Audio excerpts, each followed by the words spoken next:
तो हम ये चीज जो देख रहे हैं अभी, एल्डरली पढ़ा रहे हैं, ये 2030 में नहीं होगा। 2030 में जो होने वाला है, ये आपको स्क्रीन पे जो दिख रहा है वो होने वाला है। Youngsters will spend most of their time on the technology. अभी टेक्नोलॉजी का कैसे यूज करना है, that's up to us. Are we going to use it constructively और नॉट? तो please join with us on the celebration of our first anniversary. Thanks a lot. This is Darshan Patel, and I am handing it over to Himangi as well as Hiten. Welcome, Himangi. Welcome, Hiten. Thank you, Darshan. Namaskar. Thank you so much for allowing me to be here. And namaskar to the entire world. Today is Saturday. Maybe the weekday starts with this week, starts with this day, or maybe it is getting the end. But we are here. We are here again with another episode of the Circle of Legends, wherein we are going to have another guest of ours who is contributing by collaborating, connecting, and cooperating with us and helping us to create the world that is harmonious, inclusive, and open. With that, I will start to talk about the motive and objective of this very session of ours and the consistent sessions that you have been watching. We are coming up with the Grand Summit 6 on 14th of February. And with that, we are looking forward to 25,000 plus families whom we are going to connect and who we are going to have in the family of the Circle of Legends. So thank you so very much for being so patient. And thank you so much, Mr. Hiten Keshave, to be the part of this very evening with me. And I'm really glad to have you here.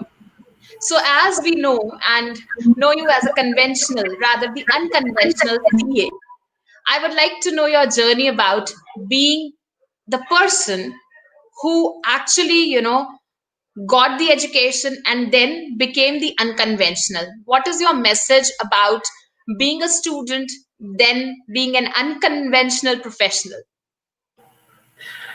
Thank you, Himangi, for having me on the show. It's an honor to be part of it and potentially help others in one way or another on that end there.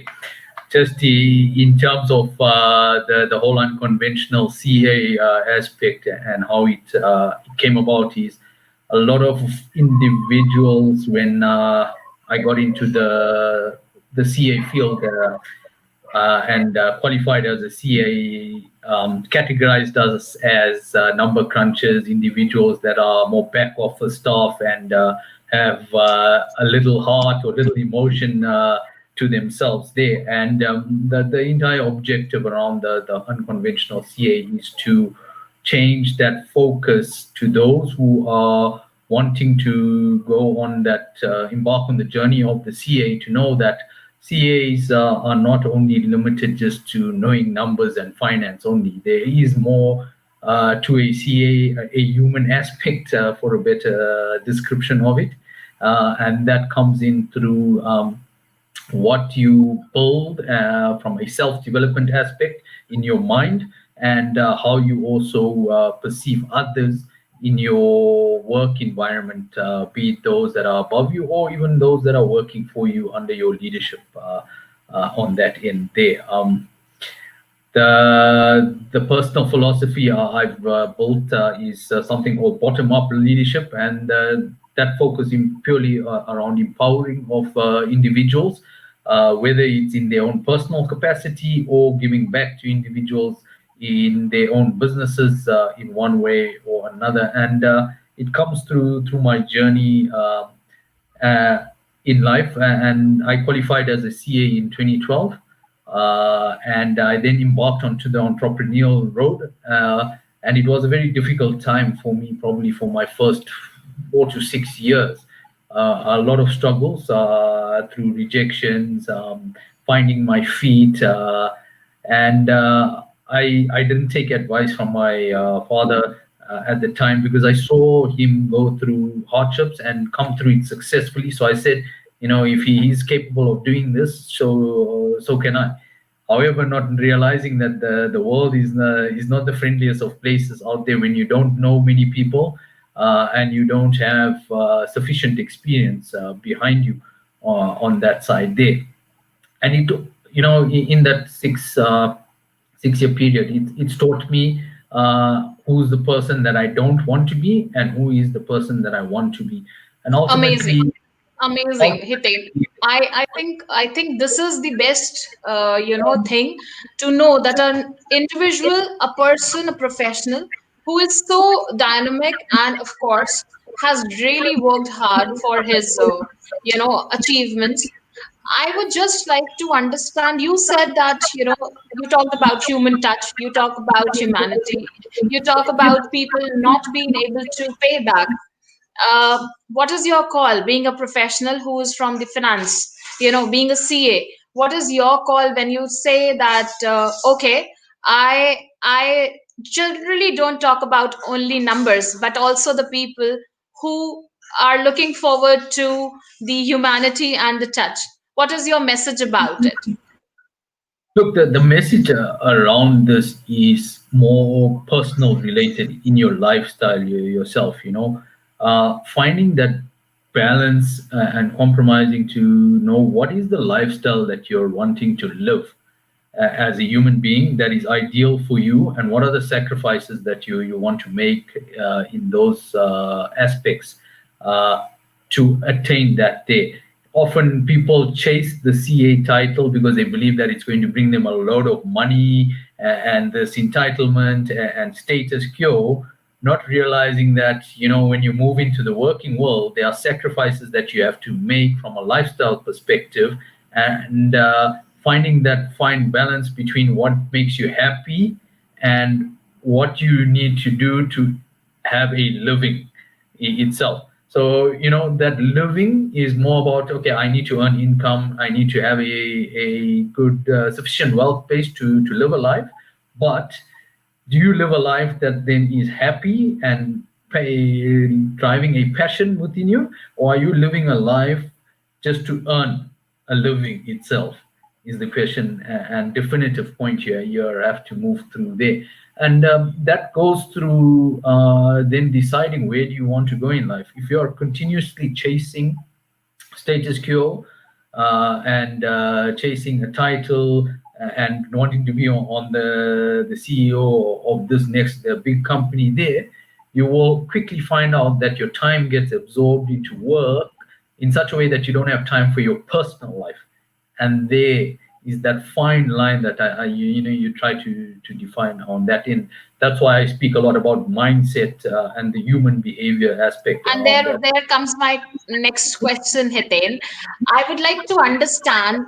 You mark yourself as a mentor, and many educators are also looking forward to it. In the era when we have seen both. We saw the time shift from 1999 to 2000. Right, where people were like, oh, how would we, start working on computers? Every data will be like just fall apart. The industries will fall apart.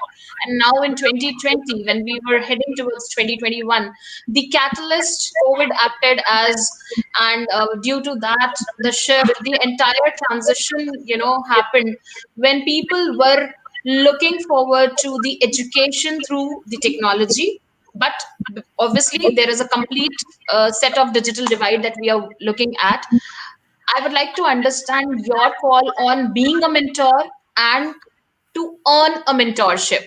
Like how important it is to earn that mentorship, because obviously knowledge is in abundance on different platforms. How important it is for a student or a learner to have a mentor.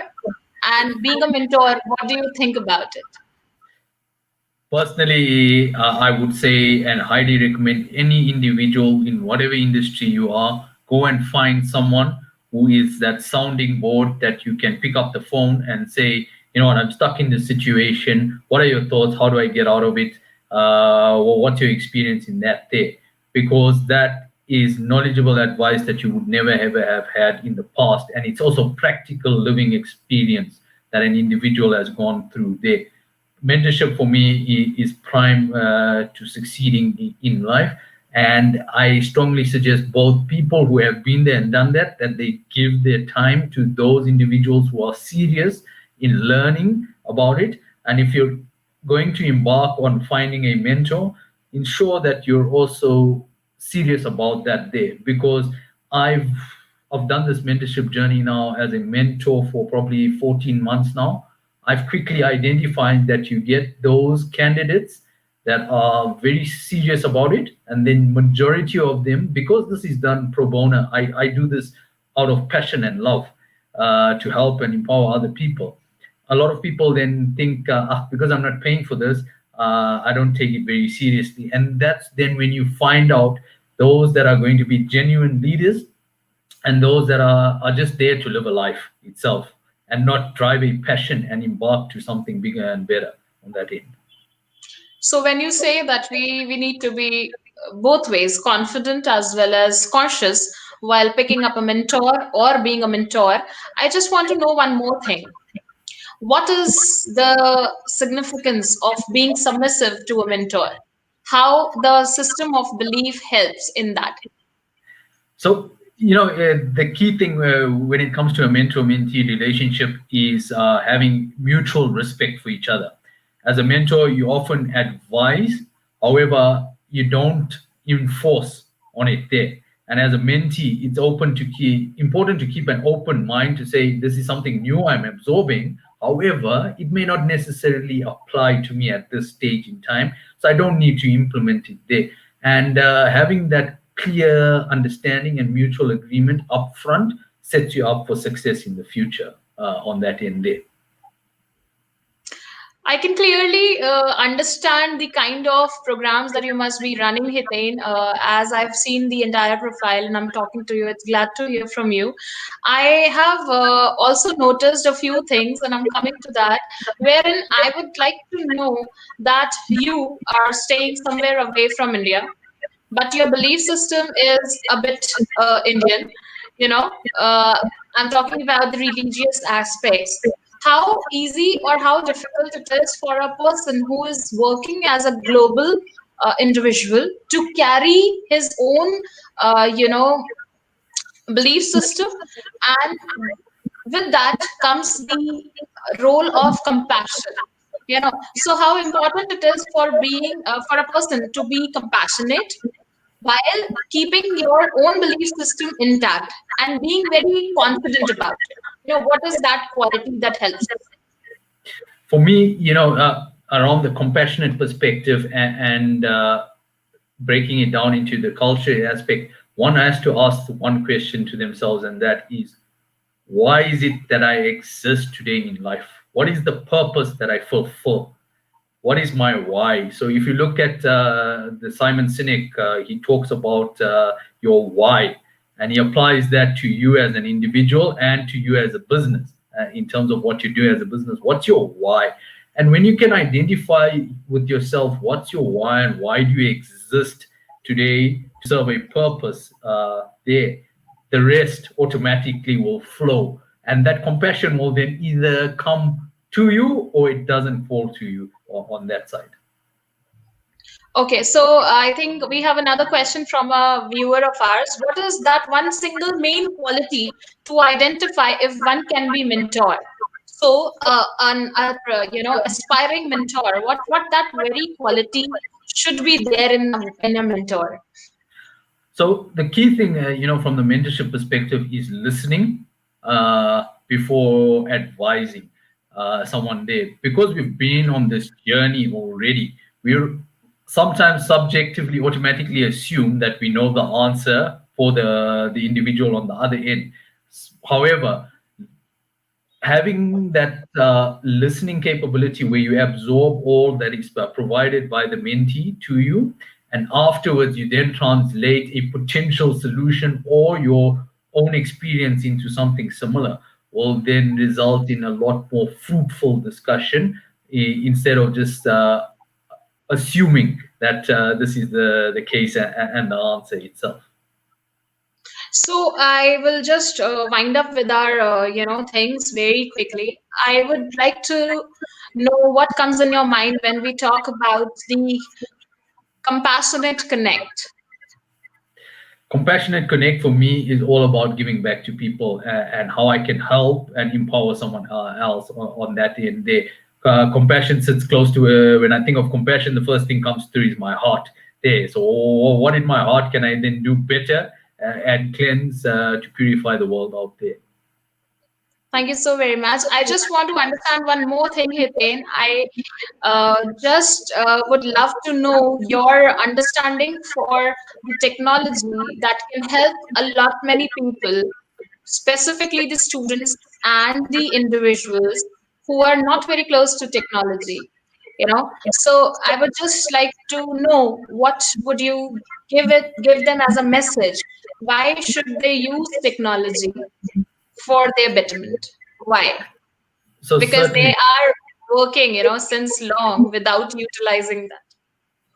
So look, as you know, every world we move through transitions in centuries, and we are in the transition of technology being an empowerer in how we can better communicate with each other in light of the pandemic that we currently face. So I ask, and strongly recommend to people to use it as a tool that will allow them to meaningfully connect with other people on the other end of the scale globally. I'm sitting in South Africa, you're sitting here in India, and we may have viewers all over the world watching the program today.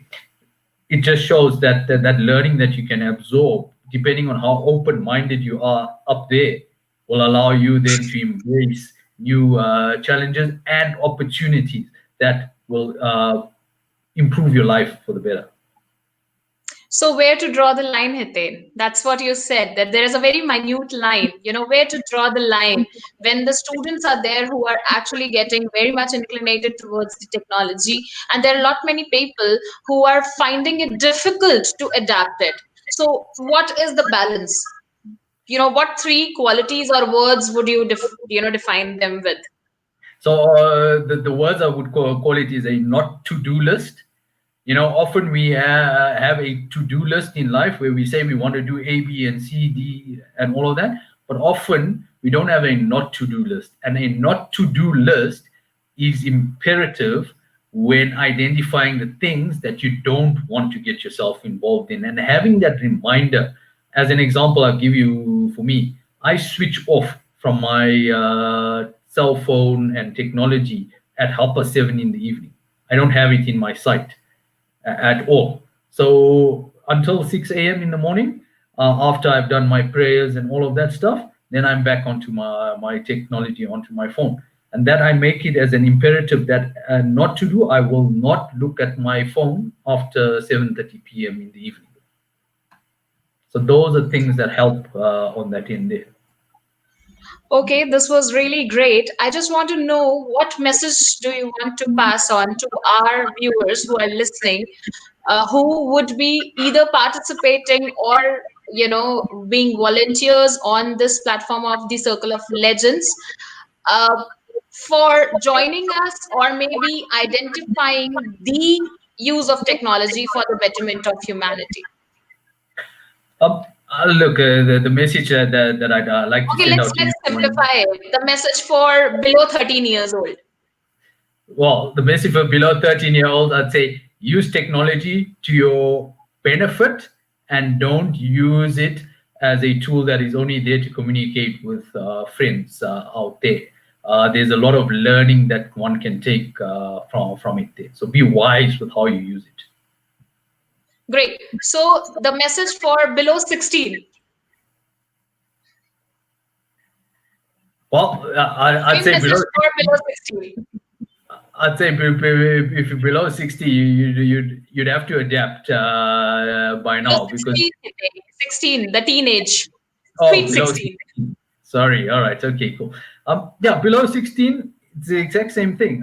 Technology. Often we use TikTok, Snapchat, Instagram to take all the photos and that there, but we forget that there are a lot of applications out there for our own self-development that can help us embrace ourselves and become ready for the future on that end there. And I strongly suggest a lot of teenagers to go and spend some time self-development, and not only on the social media aspect around, oh, how pretty do I look, and that there is that time there, but have a good balance in your life for your own benefit.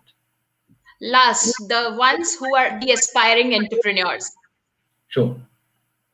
The same message, what would it be for the aspiring entrepreneurs?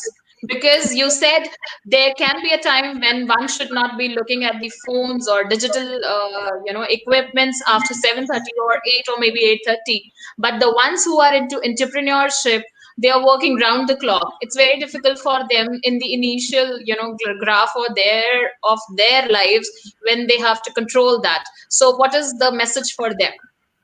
So look, from an entrepreneurial perspective and technology itself, make sure you understand technology from a business perspective, because technology in your business will help enhance your efficiencies and your effectiveness on how competitive you can be with your thing. Just think about it. If you're running a consulting business and you're not on Zoom, or you're not averse to Microsoft Teams, and that could potentially be a fundamental block for you to get clients in other areas who are wanting remote services on that side there. From a personal perspective, as an entrepreneur, use technology to embark on a learning journey where you can identify and connect with other individuals who are potential virtual mentors who you can learn from as well on that end. So use technology on that basis there, and also be strict with yourself when you're using technology during your work hours as well. On that end, don't let often we have what they call distractions in your emails and notifications and messages always popping up and coming down, so it takes you away from your work. So while I'm looking at you here, maybe for example on the left I have another screen, and then there's messages that are popping up. It takes you away from being present in that moment in time. So always try to make sure that you don't let technology take you away from being present in life. Amazing. This is so beautiful. Thank you so very much. Last question, Hiten, and with that we'll wind up. I'm not able to stop myself questioning you. You're giving such an insightful session to, I'm sure, to all those age groups who are listening. I just want to understand that you as an individual, I would look forward to your insight on the fact that if once one has to communicate, or let's say this way, what is your favorite mode of communication through technology? Is it an article, blog, or one-to-one talk, or an interview? How do you want yourself to express? What is your favorite? So look, I often share, because I can't reach a massive audience all at one time. I often share my knowledge on LinkedIn daily from a Monday to Friday. However, when communicating with people, the easiest way for me is just to pick up the phone from a technology perspective and hear the person on the other end. Because hearing a voice when wanting to assist someone is one way of then identifying emotion in terms of their tone. Ideally, if it's a video chat that you're having, you can then understand the expression as well on that side there. That's how my preference on it there. But the unfortunate reality is I can't reach everyone out there in my initiative to help. So I have to share in other forms. On that, I think it's very clear. I would just like to understand, as you said that you don't reach out to the mass. I would like to know how important it is for a person like you to act. Sharing a content, understanding it, that it is important to share, how important it is for you to act on the content that has already been shared, and how do you do that? Like, for example, I found a resume on LinkedIn. I know that these are the things a person would look forward to when it comes to a resume or a CV or an individual looking for a job. Have you ever acted on it? I have to practice what I preach. So if you look at my one post that I wrote yesterday about the hypocrite on LinkedIn, it talks exactly to what you're saying. If you don't practice what you preach, you're essentially not authentic. So you're sending one message there, and then when someone sees you in real life, and they see a completely different person, it doesn't work well, and it goes back to a personal value that you create for your own self as a human. What are those personal values that you believe in? And if you believe in it, then you should then act on it as well. All right, beautiful, Hiten. Thank you so very much for such an insightful session, and I'm sure the viewers who are listening, who would be listening, will be benefited out of it. I'm sure that the evening spent is lovely, and I'm looking forward to more such evenings till 14th of February, when we'll be having our Grand Summit 6, where we will be definitely talking about the connect, cooperation, and the collaboration to create the harmonious world. Thank you so very much for being with us. We'll be coming soon with another sessions with other hosts and guests on the platform of TCOL.